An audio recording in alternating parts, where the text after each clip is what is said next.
Mitropoliti i Korçës, Imzot Anastasi, gjatë predikimit të mbajtur në Meshën e së Dielës, ka vënë theksin tek mbrojtja e fëmijëve, duke reaguar ndaj udhëzimit të Ministrisë së Shëndetësisë, që i hap rrugë ofrimit të terapisë hormonale për personat transgjinor në sistemin shëndetësor publik, duke parashikuar nisjen e saj në raste të veçanta edhe që nga mosha 14 vjeç.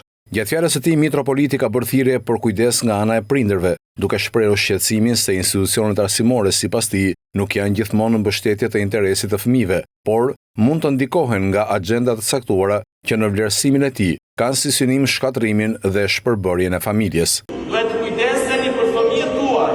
Jeni të bindur që askush nuk kujdeset siç kujdeseni ju. Fatkeqësia juaj më e madhe që keni fëmijë sot e dikush është.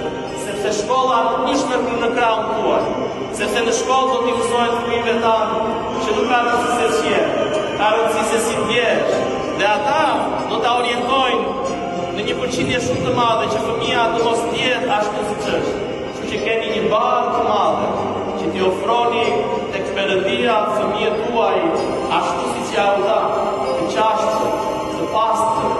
Mendojmë se nuk do të vijë asnjëherë te ne kjo punë. Por ata që kemi përballë nuk janë njerëz që rastësisht të bëjnë këtë gjë. Nuk janë njerëz që ngrihen në mëngjes dhe thonë, hajde ç'të mundi të bëjmë sot.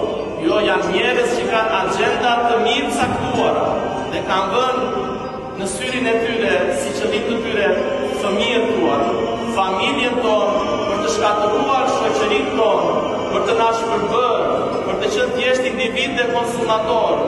Kjo deklaratë vjen në një kohë kur udhëzimi i ri i Ministrisë së Shëndetësisë ka nxitur debat publik dhe protesta nga shoqatat në mbrojtje të familjes.